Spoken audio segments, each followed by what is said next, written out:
Well, thank you for staying with Daybreak. The conversation begins right now. We're calling it Youth and Politics. We're going to talk about coalitions and also the youth as well. The question we're asking you, are the youth complacent when it comes to elections? You've seen the IBC record numbers. That is the question right up there. You can send in your tweets at Trevor Mbija at Citizen TV Kenya. Use the hashtag Daybreak. IBC was targeting 4.4 million. They only got about 1,030,000 youth. Does it mean that the youth are complacent when it comes to elections, or are they just exasperated with the choices that they have? And do they have choices that favor them in one way or another? But what really are the youth issues? Those are the things we're going to talk about this morning, beginning right now. Let me introduce my guest, beginning from the top side. Wanjohi Njoroge, Director Vijana Tuko na Form Initiative. Thank you so much for making time. Thank you for having me. Newton Hamasi, Democratic Party spokesperson, is also here. Asante sana for making time.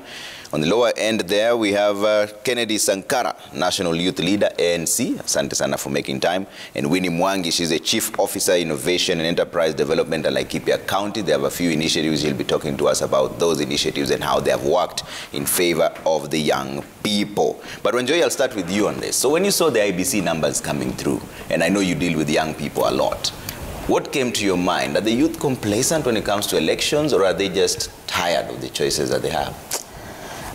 Thank you, Trevor. I think it's a number of things. Yeah. First, when you think about those who registered to vote in the 90s, they had a reason to register to vote. Majority were registering to remove Moi out of office. When you come to 2000 and those who registered to vote in 2013, 2017, it was a new dawn. Or if we go to the tribal groupings, some of them were voting to defend their tribes, others were, you know. When it comes to 2022, the mountain region, for instance, this is the first time we're not floating presidential candidates. And remember, it's the presidential candidate that requires new registered voters, because if you're an MCA and you win with just one vote, you've won at the end of the day. But we must also appreciate that this is coming in after COVID, which has disrupted every aspect of our lives. So things that used to matter no longer matter, because if you had a job, majority of the people probably have lost their jobs. Yeah. So all these things coupled together, of course, they have a bit of impact on people registering and giving reason to register to vote. But that said, I think when they look at the two sides, this is the Azimio side and the Kenya Kwanza side, there is no enough incentive to register to vote. But as I conclude, I need to say that I worry that this will be the generation that had a chance to influence the political outcome of this country, but stood aside. You've raised a lot of critical issues there. We'll interrogate them in just a bit. Let's see Newton's version of this. So, Newton, what's really going on? 4.4 million, only 1 million have registered. The numbers are there, and we always say numbers don't lie. So the other 3 million, what's going on with the other young people? They don't want to vote? Are they complacent? Are they just tired of the choices that are there? You know, thank you, Trevor, for this opportunity. First of all, I want to congratulate the 1 million who have registered, because they say for every journey you must start with a step. And for IBC to have managed to register 1 million voters for that short period, it's quite commendable. Yes, I agree with the 3 million that have not registered. But again, this 1 million, remember, in 2013, 2014, 2013, 2017, we have had presidential candidates who have not even garnered that 1 million. So you can imagine if they have managed to register the 1 million, and this 1 million have found themselves having a concrete reason why they should vote. I think that 1 million vote will really, really create a big impact on this year's election. So for those who managed to do it, please, I'm really grateful for that. But those who did not, remember the process is still continuous, and they're advised to proceed and register as voters, because their vote should be able to count when it comes to August election. Second thing is, you know, young people, we have been exposed, and exposed in a way that we feel a sense of entitlement, and this entitlement, when it doesn't come through, we shy away from the processes that are involved. Example is in politics. we have had scenarios, and you see, we have had the exposure to the technology of this world, Twitter, Facebook, and all those. When you see the conversations happening there, they are not encouraging at all for young people to go and register, because they say, okay, I'll register, then you will go squander your opportunities. And I'll refer specifically, there is a video clip that was going on social media in Vihiga. A young man who was on top of the car with Honorable Joho, when Joho was asking this young man, whom should he trust with his money? And the young man was so aggressive to say, no, not that one, but this other person. So there's that apathy from young people who don't trust the leaders that we have. And it's about time, as young people, we stand up strong. We fight for our space, because if we don't do that, then we are really putting the future of this country in jeopardy. So it's an issue of trust deficit for you? Yes. Sankara? Thank you, Trevor. I think the begging question is, in as much as we know we constitute the major percentage of the population, and that translates that we must take part in various political processes, including voter registration. But in an event, you find out that the young people have shunned away political processes, e.g. voter registration, then there is a problem. We cannot bank on that as being their failure. They must have been motivated by one thing or another. For example, let us refer to the annual presidential election in 2017. A majority of young people had just registered with a lot of hopes to transform the leadership structure in this country. Personally, I voted for the first time in 2017. But what came out clear from the Supreme Court judgment under Emeritus the CJ David Maraga is that the IBC flaunted various constitutional processes that warranties a free, fair, transparent and verifiable election. So the issue is trust. Young people, some of them don't feel the urge of taking part in voting process, because at the end of the day, the integrity of their votes does not count. As a young person or as a stakeholder in any political process, the major objective or the main objective of the participant is to have their vote or their voice count at the end of the day. So the moment the IBC has not guaranteed credibility enough in their processes, then some of these people, they say, I interact with them, by the way, I'm not speaking out of rumors, this is a fact. They say, after all, why should I vote while the system will decide who will become the next leader? You see, that is a setback and a discouragement. So first, we need to ensure that independent, constitutionally mandated institutions stand very firm to defend the integrity of those offices. Okay. Right. What do you think, Winnie? What are the issues facing these young people? Thank you, Trevor. I would think the way we are set up as a society, the conversations we are all having today, the conversations our leaders are having, a society at large, we're not selling hope to the youth. The conversations always going around is that the corruption issues. So how are the youth going again to believe in the systems? Conversations on the rise of HIV status amongst the youth. Conversations on lack of employment. These are the only conversations that are always brought to the table. I would think perhaps it's time we start selling hope to the youth, and maybe this would encourage all of us and encourage them in coming out in large numbers. Okay. When you mentioned issue around ethnic mobilization, whereby you mentioned the Mount Kenya region not having a presidential candidate. I'm not sure that's really true. They do have a presidential candidate, but what really is lacking in terms of the decisions? Do they feel like these are the same people over and over again, or what do they tell you when you meet them? Trevor, the honest truth is that we have several presidential candidates from the region. But we have always had a very strong presidential candidate as a region that we are rallying behind. And this is not the case this time around. In fact, majority of the people are either aligned to Azimio or Kenya Kwanza. What has happened in the previous years is that these strong presidential candidates have gone out and mobilized young people to come out and register to vote. There has been a deliberate effort to have people coming out to register to vote. Yeah. But this time round, that hasn't happened. We've not seen the push from the region. And I feel that probably this has influenced the rest of the region. Yeah. I can say this authoritatively, that the Mount Kenya region influences a lot of political outcomes in this country, given the numbers that we command.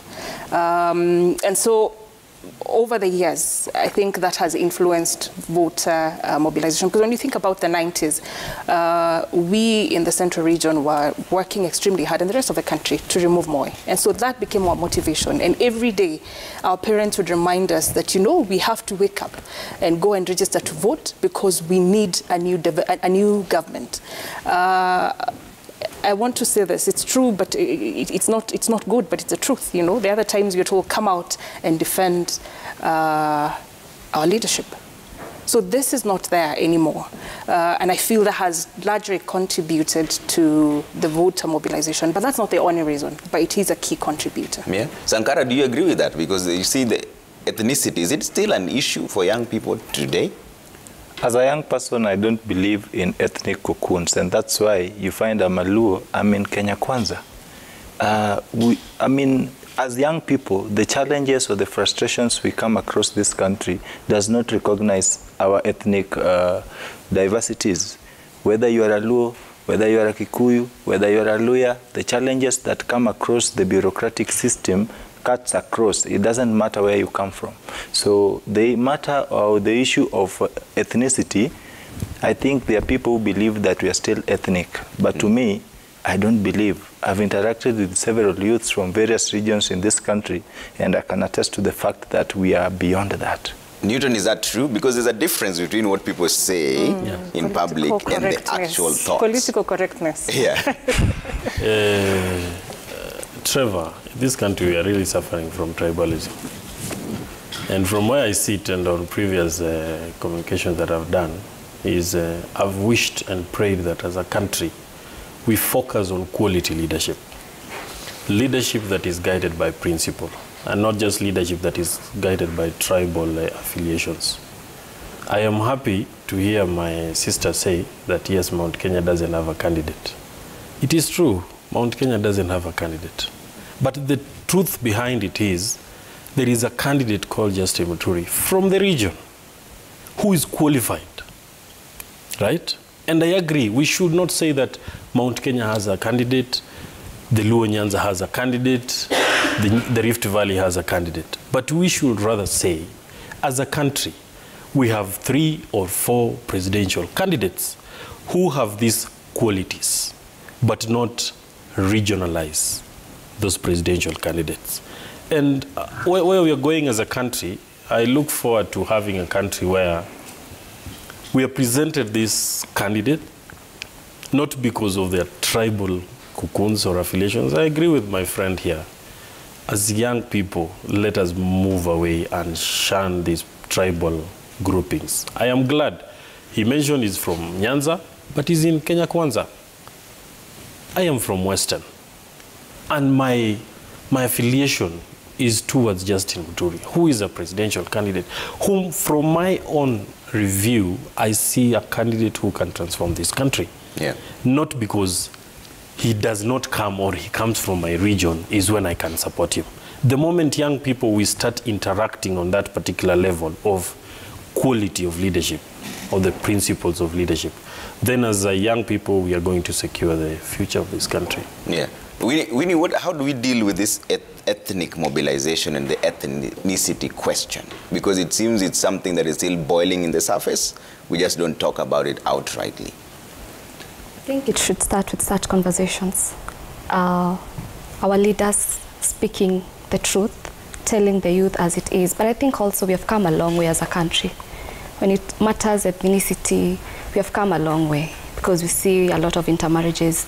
In my county, for instance, we are over close to 24 different, and we are able to live together and as a metropolitan county. So I think the conversation should be out there, led by the leaders. Yeah. And the youth leaders now who have an opportunity should, cease from making it a conversation, a negative conversation, but bringing it out in a positive way. Yeah, well, Joy, you're a youth leader yourself. Yeah, and allow me to qualify my statement. Yeah. It's important that we identify the problem and deal with the problem. Yeah. So you asked the question of why haven't young people registered to vote. I am in Azimio because I believe in the ideals of the former Prime Minister, Raila Amolo Odinga. And I'm there because I identify with what he stands for. I am Kikuyu myself, and I don't even identify as a Kikuyu. I look at myself as a Kenyan.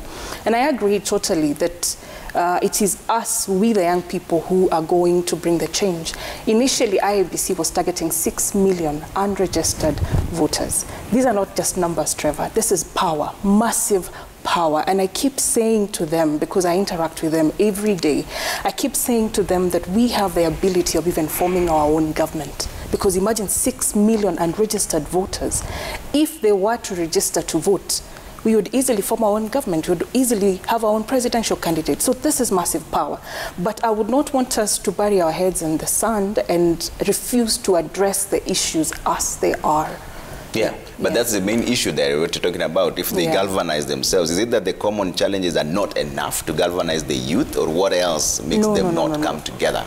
And Trevor, you asked a very good question. Is it that we don't know that there is an election? Is it that we are not interested in it? We know there is an election. First, we have agreed to auction our seats for money to the highest bidder. So every time there is an election, I know I'm going to take home a certain amount of money from this election. And that makes us not contribute as we ought to contribute. That makes us not play our rightful role in society. I keep saying that these numbers are good, but they are just a gun without bullets that cannot shoot. Until we feel real pain and decide as a people that we want change, that change will not come. It will not be given to us. And what I'm learning every single day is that he sits in DP, he is in ANC. If they were to tell you how they got there, they've had to pay the price. And so the more we sit down and expecting that somebody will come and give us this opportunity to us, it will not happen. We have to volunteer, we have to show up. How many young people are vying to vote? And every day, their biggest cry is actually the cost of doing campaigns. And who are contributing to this cost? It is with the young people. Because the minute you announce you want to vie, they say, Choma Jeshi. Where is the money coming from to choma this Jeshi? You get, I'm a fellow young person. I have the desire to serve my country, but when I come to the ground, they're asking for money. Yeah. And you see, that still contributes to corruption. We're talking about corruption, but we are the enablers of this corruption. If I were to vie for a member of parliament, I come from Kenny constituency, I need a minimum of 50 million Kenya shillings to vie. Where is this money coming from? You get, so we are still contributing to the corruption, and unless we have honest conversations about what is ailing our country, I don't think we're going to move forward. Newton, it seems like the youth are the problem, and the problem to themselves as well. You know, Trevor, it's usually say that a hungry man is an angry man. That is the basic truth about Kenya. And my sister here, she has just mentioned about youth saying Choma Jeshi. You know, we are in a country where we are really struggling economically. A lot of young people don't have jobs. A lot of young people don't have business enterprises to sustain themselves on. Therefore, I wouldn't blame the young people for talking about Choma Jeshi and all those issues around them asking for this money. It is because as a country we have failed the young people. And for the record, Choma Jeshi gives us something small.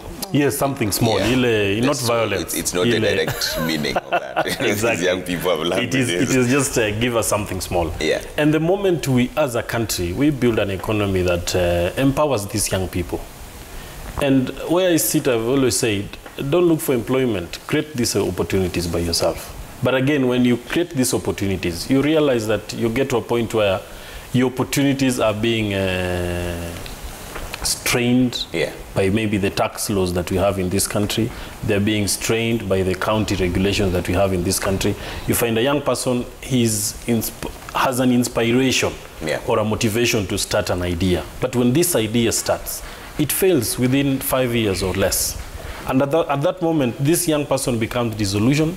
Yeah. He feels like the country is robbing him of his ideas. And at that point, the youth will just turn back to the kitu kidogo society, of which I believe, and as young people, that is why we are here. And thank you for this conversation, because from this conversation, we are trying to tell the young people, let us think outside the box. Let us reason with our minds, our brains, and not just our stomachs. Yes, we are hungry, but again, since we are hungry, we cannot solve the hunger by small things.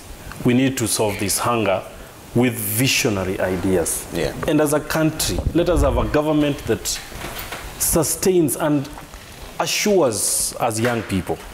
Because Trevor, I'll shock you, in this country, we have young people with amazing ideas. But these ideas never see the light. They have to go and incorporate their companies outside the country, like in the United States, in all those first world countries, so that they can come back again and at least grow, because someone else from somewhere else believes in the idea more than our own government. So I believe we need to empower young people so that we have a country that is well structured, that supports young people, that supports its idea, tax laws that are favorable to us, so that when we're moving things forward, we have a mindset that even if I don't have the money, I can still contest and win, not because of the money I have, but because of the ideologies I stand for. Sankara, when you hear young people who are auctioning their seats and their votes, like when Joy is saying, is that a failure of the system or a failure of the people themselves? Before I get there, I want to remind my sister Angie that it's not a crime to identify yourself with your ethnicity. It's only a crime or a problem when you start using your ethnic identification to the disadvantage of the majority. I am a proud Luo, but I should not use my Luo identity to disadvantage. Your Luoness. Yes, my Luoness should be an advantage to others, not a disadvantage. Pride, so it shouldn't be an issue that I should shy off from identifying myself with my community. Secondly, it is interesting that we sit here to have a meaningful discussion regardless of our political affiliations, because we all know it is the art of an educated and civilized mind to entertain other people's thoughts and opinions respectfully, in as much as we may not agree to them. And that's what we are doing. He ascribes to Muturi's presidency.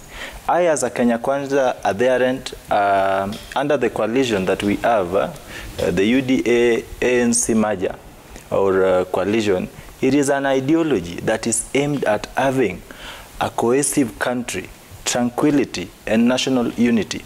And by the way, when you look at the issue that we are discussing today, you know this thing is intertwined. Before we can get to why all this is happening, we must solve the question. The biggest question is economy. Angie agrees with me that someone who is not empowered economically has no capability of making informed decisions. And that's why Choma Jeshi initiative comes in. Therefore, it is uchumi bora. From ANC, we say uchumi bora, pesa mfukoni.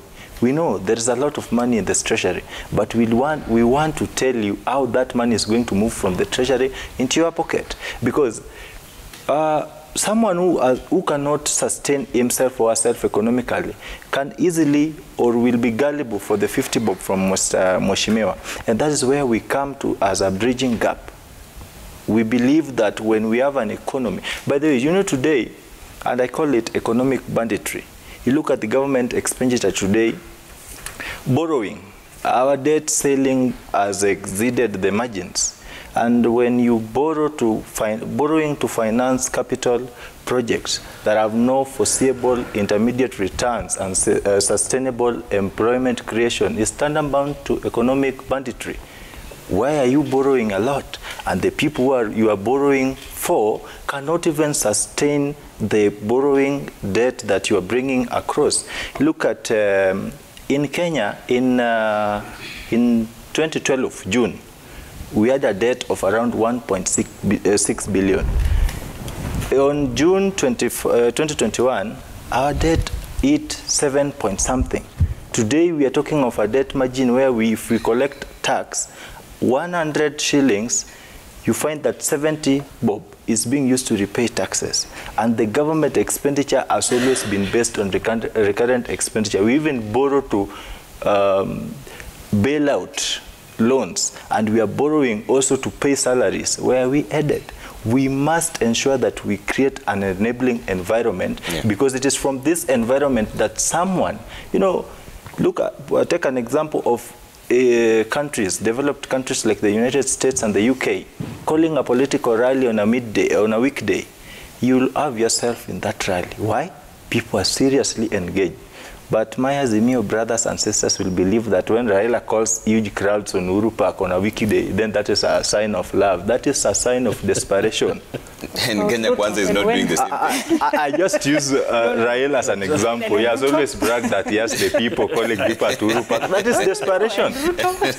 When does it? We had our NDC on a weekend, and that is a clear indication that that is the direction we want to take. Give an example with Kenya Kwanza. I'm entitled to my opinion. I choose what to use an example. Yes. Reminding me that you're also in the same Okay, let me bring in Winnie on this. Is this a failure of the system from where you stand? And has there been enough initiatives to empower the young people?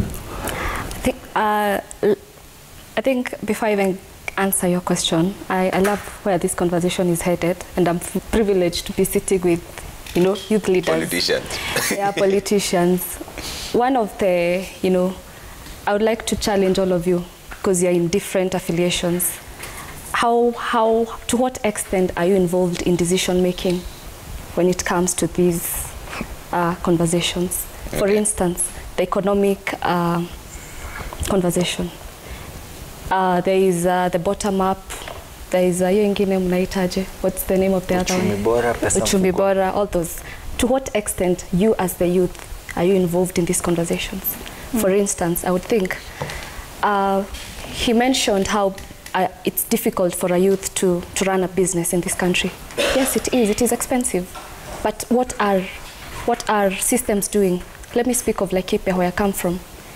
His Excellency, the Governor of Laikipia, in 2018, brought about the Innovation and Enterprise Program, which I run. And this program supports enterprises, micro, small, and medium enterprises to growth. From an idea to prototyping to growth stage. What do? We assist you in access to finance, prototyping.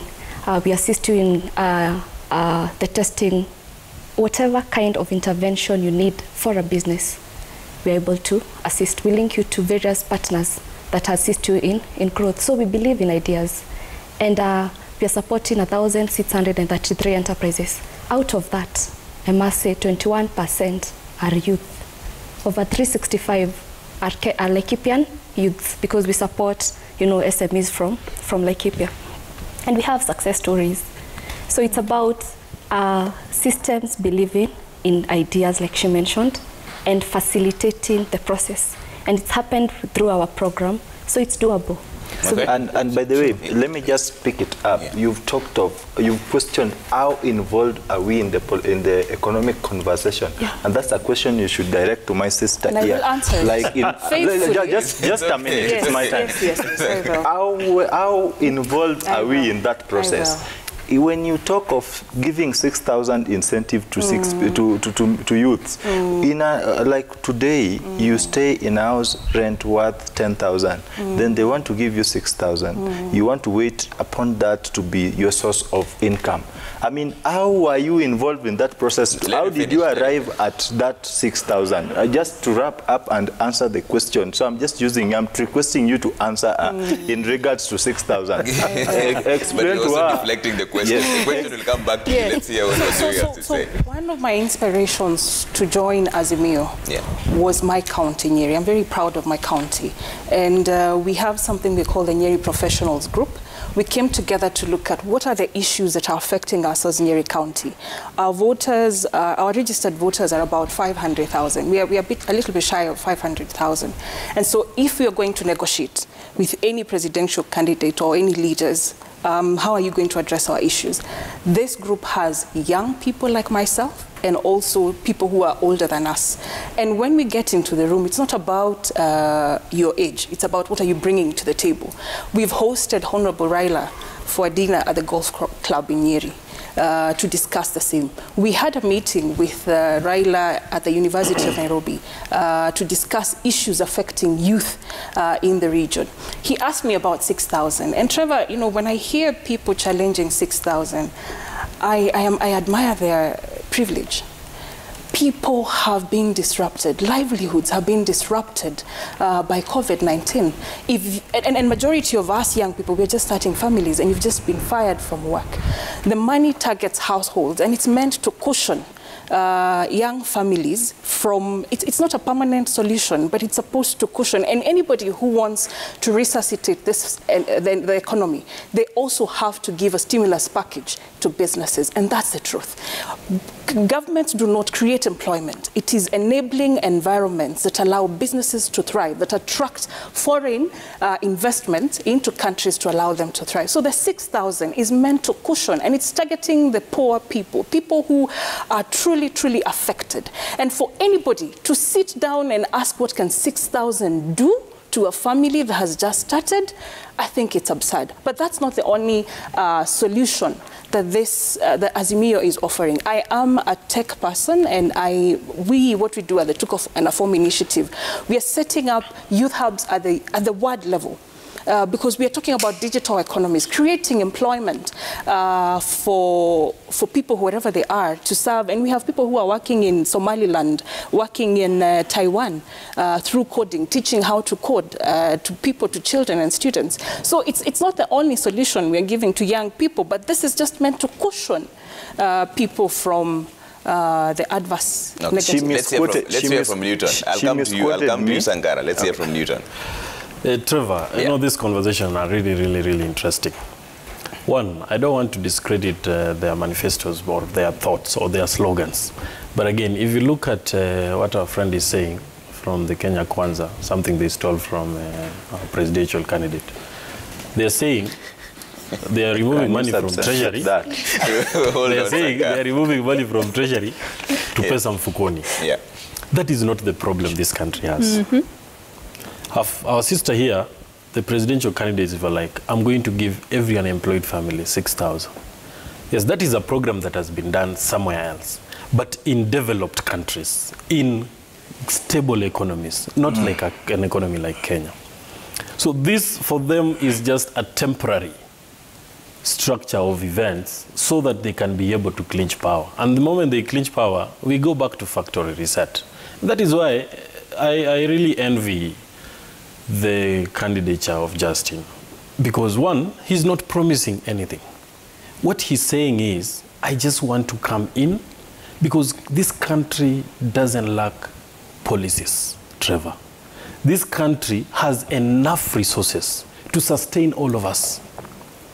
That is not what this country just needs an order in a way that things are done in a smooth way. And I love what my sister said in Laikipia. They have put a structure.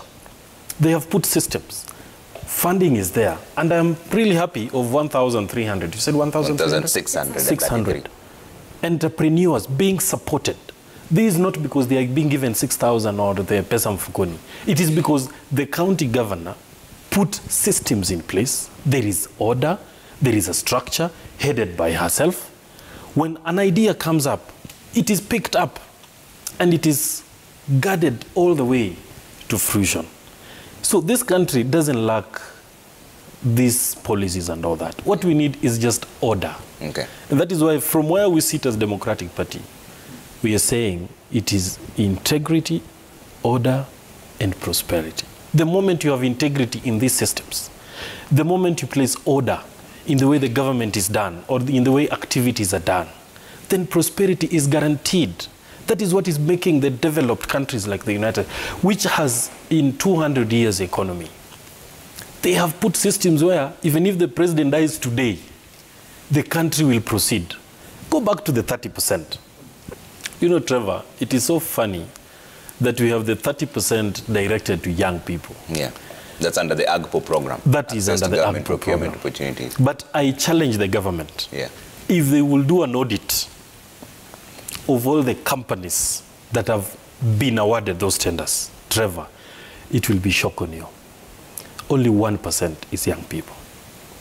Because we have a country that is clueless of the operations that happen in these entities. And as a government, may I challenge, because our president, His Excellency Uhuru Kenyatta, is focused on making systems work, yes, but he has very small time remaining. So we probably hope that Justin Muturi will come and continue and just ensure that the systems work. We'll demand an audit of the 30% AGPO tenders that have been awarded in this country. And Trevor, I'm telling you, the revelation from that data will shock you. Okay. So if we have working systems and we have an order in this country, we are going to go places. Okay. We will not need these rhetorical promises of 6,000 pesa mfukoni. And all those, you are a scholar. Hold on 1 second. No. Winnie has not spoken, but I have to take a quick break and then come back with Winnie's reactions and then come to you, Sankara. Let's take that quick break. And there's a lot of views coming through at Trevor Mbija, at Citizen TV Kenya, and also #Daybreak. See you in just a bit.